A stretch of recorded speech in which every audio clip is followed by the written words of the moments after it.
সুদ আছে যেখানে মুমিন যাবে না। সুদ হচ্ছে পুঁজিবাদী অর্থনীতির হাতিয়ার। দমন নিপীড়নের মূল মাধ্যম হচ্ছে সুদ। এই সুদের কারণে যারা ধনী এরা শুধু ধনী হতে থাকে, আর যারা গরিব শুধু গরিবই হতে থাকে। ইসলাম চায় না যে রাস্তার এক পাশে পাঁচতলা আরেক পাশে থাকবে গাছতলা। চিল্লায় কোন ঠিক কিনা? ইসলাম চায় কায়লা ইয়াকুনা দুলাতান বাইনাল আগনিয়াই মিনকুম, সম্পদ যাতে ধনীদের হাতে কুক্ষিগত হয়ে না থাকে, সম্পদের তারল্য যাতে সবার হাতে পৌঁছে যায়। এজন্য ইসলাম সুদকে করেছে হারাম আর ব্যবসাকে করেছে হালাল। চিল্লায় পড়েন আল্লাহু আকবার। এজন্য রাব্বুল আলামিন বলেন ওয়া আহাল্লাল্লাহুল বাইআ ওয়া হারামার রিবা, আমি আল্লাহ তোমাদের জন্য সুদকে করলাম হারাম আর ব্যবসাকে করে দিলাম হালাল। সুবহানাল্লাহ। ব্যবসাকে হালাল করেছে কে? আর সুদকে হারাম করেছে কে? সুদের মধ্যে দেখা যায় অনেক লাভ, অনেক টাকা, অনেক বরকত, শুধু বেড়ে যায়। আল্লাহ বলে তোমাদের দৃষ্টিতে টাকা বেড়ে যায়, আমি আল্লাহর কাছে বাড়ে না। আর তোমরা যখন যাকাত দাও, দান করো, তোমাদের দৃষ্টিতে দেখা যায় টাকা কমে যায়, কিন্তু আমি আল্লাহর কাছে টাকা কমে না। সুবহানাল্লাহ। এজন্য সুদকে আল্লাহ নিশ্চিহ্ন করে দিবেন। ইয়ামহাকুল্লাহ ওয়া ইউরবিস সাদাকাত। আল্লাহ বলে আমি সুদকে নিশ্চিহ্ন করে দেব, সুদকে আমি ধ্বংস করে দেব, সুদের ভেতরে কোনো বরকত দেব না। আর ব্যবসা করলে সামান্য ব্যবসার ভেতরে বরকত ঢুকিয়ে দিবে কে? আল্লাহ। আরো জোরে বলেন কে? বিশ্বনবী সুদখোরদের উপর লানত দিয়েছে। কি দিয়েছে? লাআনা রাসূলুল্লাহ আকিলার রিবা ওয়া মুকিলাহু ওয়া কাতিবাহু ওয়া শাহিদাইহি। যারা সুদ খায়, যারা সুদ দেয়, যারা সুদের দলিল লেখক, যারা সুদের সাক্ষী থাকে, সবার উপরে বিশ্বনবী লানত দিয়েছে। জোরে পড়েন নাউযুবিল্লাহ। এজন্য খবরদার, সুদের সাথে মুসলমানদের কোনো সম্পর্ক। বিশ্বনবী বলেছেন আর রিবা সালাসু ওয়া সাবউনা বাবান, সুদের রয়েছে 73টা গুনাহ। কয়টা গুনাহ? আরো জোরে বলেন কয়টা? সুদের মধ্যে 73টা গুনাহ। আইসারুহা আইয়ান কাহার রাজুলু উম্মা, 73টা গুনার মধ্যে সবচাইতে ছোট গুনাহ হলো নিজের মায়ের সাথে জিনা করা। 73টা গুনাহ, আর সবচেয়ে ছোট গুনাহ হচ্ছে আইয়ান কাহার রাজুলু উম্মা, ব্যক্তি তার মায়ের সাথে জিনা করবে। এটা যদি সবচেয়ে ছোট গুনাহ হয়, তাহলে বড় গুনার অবস্থা কি? বড় গুনাহটা কি জানার দরকার আছে না নাই? আল্লাহ সেটাও বলে দিলেন ফাযানু বিহারবিম মিনাল্লাহি ওয়া রাসূলিহি। সুদের সবচেয়ে ছোট গুনাহ মায়ের সাথে জিনা করা, আর সুদের সবচেয়ে বড় গুনাহ আল্লাহর সাথে যুদ্ধ করা। করবেন নি? পারা যাবে না আল্লাহর সাথে যুদ্ধে? সে আল্লাহ কবে থেকে ক্ষমতায় বসে? এখন তো আল্লাহ বুড়া হয়ে গেছে। হ্যাঁ, আল্লাহর ক্ষমতা কি আগের মতো আছে? জোরে বলেন আছে। এজন্য সুদের সবচেয়ে ছোট গুনাহ মায়ের সাথে জিনা, সবচেয়ে বড় গুনাহ কার সাথে? যুদ্ধ। আরো জোরে বলেন। এজন্য বিশ্বনবী বলতেন ইজতানিবু আস-সাবআল মুবিকাত, 7টা ঈমান বিধ্বংসী, আমল বিধ্বংসী কাজ থেকে তোমরা বেঁচে থাকবা। এক নম্বরে হলো শিরক, আল্লাহর সাথে শিরক করবা না। 2 নম্বরে হলো মাতা পিতার সাথে অবাধ্যতা করা। 3 নম্বরে জাদু দেখানো, জাদু টুনা করা। 4 নম্বরে অন্যায় ভাবে কাউরে হত্যা করা। 5 নম্বরে এতিমের সম্পদ খাওয়া। 6 নম্বরে কোন নারীকে অন্যায় ভাবে জিনার অপবাদ দেওয়া। 7 নম্বরে সুদ খাওয়া। কি খাওয়া? এই 7টা কাজ করলে আপনার ঈমানটাকে ধ্বংস করে দিবে কে? চিল্লায় বলেন কে?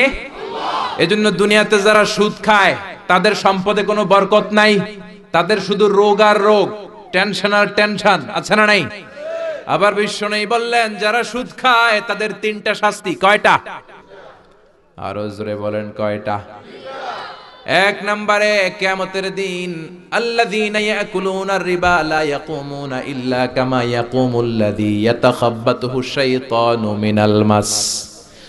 সুদের 1 নাম্বার শাস্তি, কিয়ামতের দিন সুদখোর যখন কবর থেকে উঠবে, রব্বুল আলামিন তাকে জিনে ধরা রোগীর মতো, পাগলের মতো উঠায় দিবে। সুদখোর কবর থেকে উঠে ভূতে ধরা রোগীর মতো, জিনে ধরা রোগীর মতো, পাগলের মতো লাফাতে লাফাতে উঠবে। তারে দেখে কিয়ামতের ময়দানের সবাই বুঝবে লোকটা হলো সুদখোর। কি খোর? আরো জোরে বলেন। এটা হচ্ছে 1 নাম্বার শাস্তি। 2 নাম্বার শাস্তি বিশ্বনবী বললেন আমি স্বপ্নে দেখলাম কিছু লোকের পেট হচ্ছে বিশাল বড় ঘরের মতো, আর ওই পেটের ভেতরে দেখলাম ভয়ঙ্কর বিষাক্ত সাপ। জিব্রাইল রে বললাম ও জিব্রাইল মান হাউলা এরা কারা?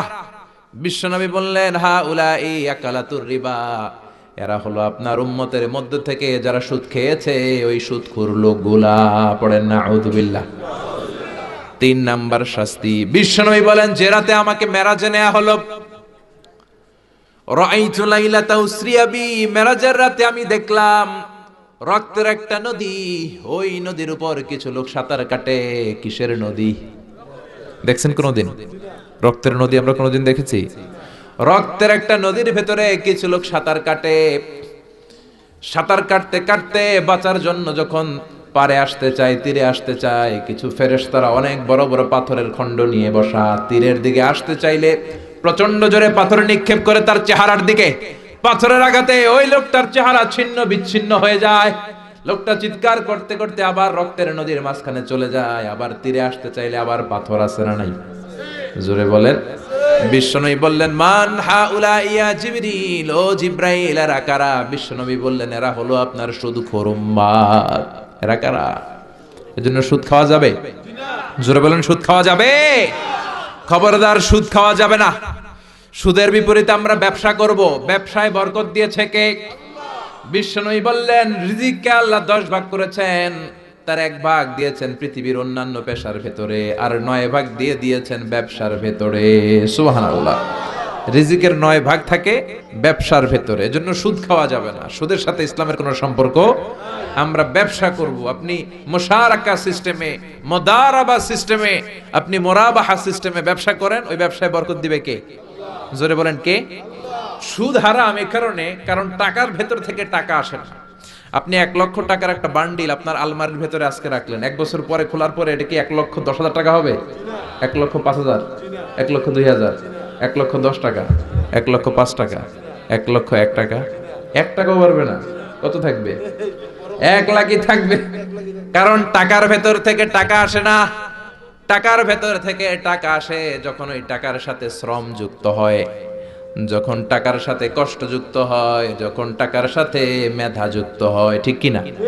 তো আপনি টাকা দিয়ে কেমন করে টাকার ভেতর থেকে টাকা নেন? এটা হারাম।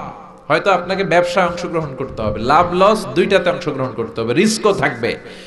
আপনি ব্যবসায় টাকা দিয়ে শুধু লাভ নিলেন, লস নিলেন না, এটাই সুদ। ঠিক কি না? আপনার লাভও নিতে হবে, লস নিতে হবে, ঝুঁকিও নিতে হবে। এইটার নাম হলো ব্যবসা। হয় আপনি ব্যবসা করবেন, তা না হলে আপনি কর্জে হাসানা দিবেন। কি দিবেন? কর্জে হাসানা দিলে ওই ব্যক্তির মর্যাদা বাড়িয়ে দেয় কে? চিল্লায় বলেন কে? 3 সিস্টেমে ব্যবসা করবেন। কয় সিস্টেমে? সবাই বলেন, আরো জোরে বলেন। 1 নাম্বার হচ্ছে মুশারাকা সিস্টেম। মুশারাকা, পার্টনারশিপ। আমি আপনি শেয়ার, 3-4 জন মিলে শেয়ার। আমার টাকা আপনার টাকা, আর দুজনে মিলে ব্যবসা করব। আমার যদি ধরেন 4 লক্ষ টাকা হয়, আপনার যদি 6 লক্ষ টাকা হয়, তাহলে যেই লাভ হবে তার 60% নেবেন আপনি, 40% নেব আমি। লস যদি হয় 60% আপনার উপর, 40% আমার উপর। এই ব্যবসাকে বৈধ করেছে কে? আল্লাহ। আরো জোরে বলেন না। 2 নম্বরে হচ্ছে আল মুদারাবা। মুদারাবাও বৈধ। মুদারাবা মানে হচ্ছে আপনার টাকা আমার শ্রম। আল্লাহ আমারে কোনো টাকা দেয় না, আমি মিসকিন, আমি ফকির, আমি দেব শ্রম, আপনি দিবেন টাকা। কত পার্সেন্ট লাভ হলে কে কতটা নিব এটা আমরা ভাগ করে নিব। কিন্তু লস হলে আমার কোনো লস নাই, কারণ আমার শ্রম আপনার টাকা, আমি যে খাটছি এটাই তো আমার লস। ঠিক কি না? কথা বলেন। আর টাকা যেহেতু আপনার, পুরো লস নেবেন আপনি। এই সিস্টেমও ব্যবসা যায়। 3 নাম্বার হচ্ছে আল মুরাবাহা। বুঝার চেষ্টা করেন। আমার ঘরে ফ্রিজ নাই, ফ্রিজের দাম 1 লক্ষ টাকা। কয় লাখ টাকা? আপনি আমারে বাজার থেকে 1 লক্ষ টাকা দিয়ে একটা ফ্রিজ কিনে আমার কাছে 1,20,000 টাকায় বিক্রি করবেন। এটা আমি কিস্তিতে দিব আপনারে, 6 মাসের কিস্তিতে দিব। আপনার লাভ হচ্ছে আপনি 1 লক্ষ টাকা দিয়ে কিনে 1,20,000 বিক্রি করছেন, 20,000 লাভ। আর আমার লাভ হচ্ছে আমার কাছে কোনো টাকা নাই, আমি ফ্রিজের মালিক হয়ে গেলাম, কিস্তিতে দিয়ে 6 মাস পরে আমি টাকাও পূর্ণ করে দিলাম। এটাকে বলে মুরাবাহা। শাহজালাল ইসলামী ব্যাংক, আল আরাফা ইসলামী bank, Bangladesh Islamic bank limited, এই 3টার সিস্টেমে আপনাদের সাথে বিজনেস করে। আল মুদারাবা, আল মুশারাকা, আল মুরাবাহা। যেই সিস্টেমে আপনি করেন না কেন, এগুলোর কবুল করে নিবে কে? আল্লাহ। কিন্তু এগুলো না করে 100 টাকার বান্ডিল দিয়ে বললেন এই নাও 100 টাকার বান্ডিল, এখানে 10,000 টাকা আছে, সুদে লাগালাম, মাসে দিবা 1,000। কয় হাজার? আরো জোরে বলেন। এখন মাস শেষে 1,000 দিতে পারে না, ওইটার উপর আবার বাড়তে শুরু করলো। আল্লাহ বলে লা তাকুলু আর রিবা আদাআফা মুদাআফা, খবরদার চক্রবৃদ্ধি হারে সুদ খেও না। মাহাজনী সুদ খেও না। কার কথা? আরো জোরে বলেন, কথাটা কার? মাহাজনী সুদ খাওয়া যাবে না, চক্রবৃদ্ধি হারে সুদ খাওয়া যাবে না। তাহলে ব্যাংকের সুদ খাওয়া তো যাবে না? ব্যাংকের সুদ খাওয়া যাবে না। ব্যাংকের সুদও হারাম, আর চক্রবৃদ্ধি হারে মাহাজনী সুদ, এটা অনেক ভয়ঙ্কর হারাম। গ্রামে গঞ্জে এরকম আছে না নাই? 10,000 টাকায় মাসে 1,000 টাকা সুদ। কথা কন, কথা কন, কথা কন। আছে, এখন দিতে পারে না, সুদ আবার বেড়ে যায়। এখন 2,000 হয়ে গেছে, এর পরের মাসেও দিতে পারে না, 3,000 হয়ে যায়। এরপরে কে আসলটা দেয়া লাগবে না, তুই সুদ চালা। কি চালা? সুদ চালাইতে চালাইতে বাড়ি নাই, ভিটা নাই, জমি নাই, টিউবওয়েল নাই, পরনের লুঙ্গিও নাই। আছে না নাই? এটার বলে মহাজনী সুদ, এটার বলে চক্রবৃদ্ধি হারে সুদ। এই সুদ খাওয়া যাবে না। এজন্য সুদ আপনি খেলে এই সুদের এই সম্পদের ভেতরে কোনো বরকত নাই, এটাকে ধ্বংস করে দিবে কে? চিল্লায় বলেন কে? এজন্য আপনি ব্যবসা করবেন। আল্লাহ বললেন হাল্লাল্লাহুল বাইআ ওয়া হারামার রিবা, আমি আল্লাহ ব্যবসাকে তোমাদের জন্য হালাল করলাম, সুদকে করলাম হারাম। এখন আমরা সুদ খাবো না ব্যবসা করব? জোরে বলেন, সুদ না ব্যবসা? ব্যবসার সিস্টেম হচ্ছে আপনাকে লাভ লস দুইটাতে অংশগ্রহণ করতে হবে। আপনি যদি বলেন না আমি শুধু লাভ নিব লস নিব না, এটা ব্যবসা হবে? এটা সুদ হবে। এটা কি হবে? চিল্লায় বলেন কি হবে? এরপর ইসলাম বলে লা মাইসার, কোনো জুয়া চুরি থাকবে না। বিজনেসের মধ্যে জুয়া চুরি নাই, মানে লটারি নাই। কিন্তু বাংলাদেশের লটারি সিস্টেম আছে না নাই? 10 টাকায় 40 লক্ষ টাকা আছে না নাই? এটা সরাসরি জুয়া চুরি, এটার সাথে ইসলামের কোনো সম্পর্ক। এর কারণ হচ্ছে আমরা 10 টাকা দিয়ে লটারি কিনি, পাই এরকম একটা কাগজ, এই লটারির একটা নাম্বার থাকে এখানে, ঠিক কিনা? আর লেখা আছে 10 টাকায় প্রথম পুরস্কার 40 লক্ষ টাকা। লক্ষ লক্ষ মানুষ 10 টাকা দিয়ে এটা কিনে। কেনার পর যেদিন ড্র হবে, রাফেল ড্র, একজন পায় 40 লাখ, আরেকজন পায় 30 লাখ, আরেকজন পায় 20 লাখ, আরেকজন 10 লাখ, পঞ্চম পুরস্কার পায় 1 লাখ, আর লক্ষ লক্ষ মানুষ এই কাগজ পানিতে ভিজিয়ে খায়। এখন ঠিক কিনা? এটার নাম হচ্ছে জুয়া চুরি, এটা জায়েজ নাই। কিন্তু এই লটারির কাগজের সাথে যদি আপনার একটা কলম দিয়ে দেয়, এটাকে জায়েজ করার সিস্টেম আছে।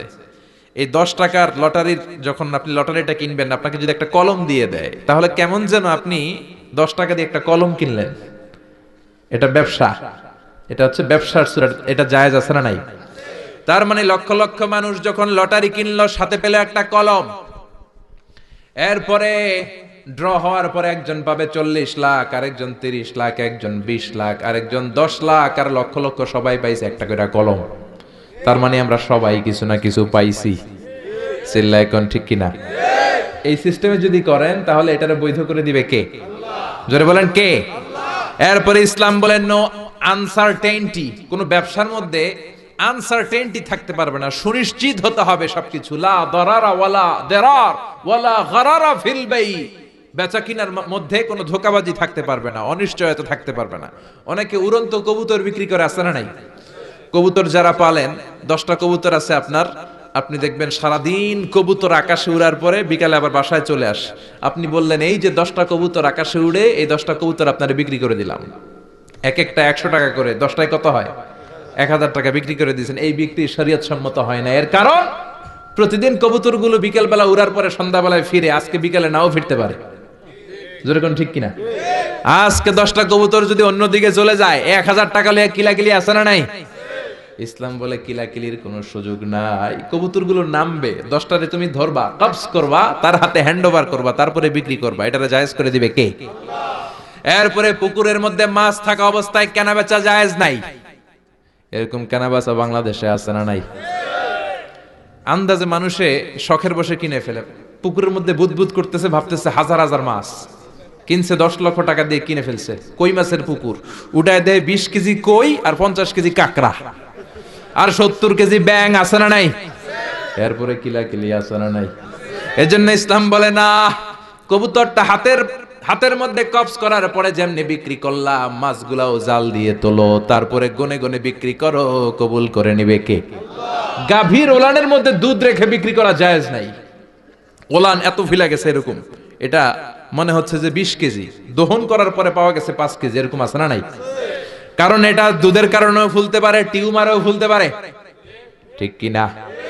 এজন্য ইসলাম বলে লা গারারা ফিল ইসলাম, ইসলামে কোনো গরার নাই, ধোকাবাজি নাই, আনসার্টেনটি নাই, অনিশ্চয়তার মধ্য দিয়ে হাওয়ার মধ্যে কোনো বিজনেস নাই। আগে জিনিসটা তোমার হাতে নাও, তারপরে বিক্রি করো, কবুল করে নেবে কে?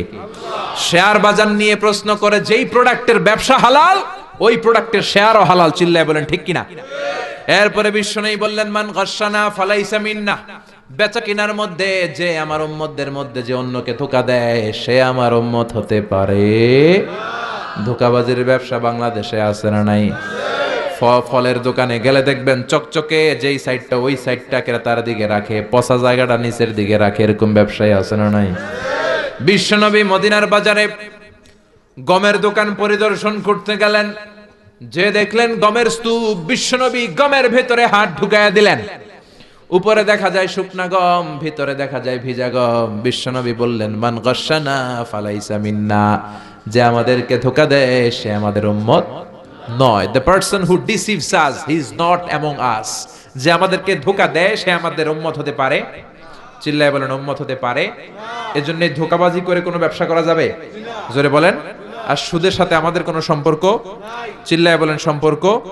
সুদকে ধ্বংস করে দিবে কে? আর ব্যবসায় বরকত ঢুকিয়ে দিবে কে? বরকতে বিশ্বাস করেন তো? বিশ্বাস করেন?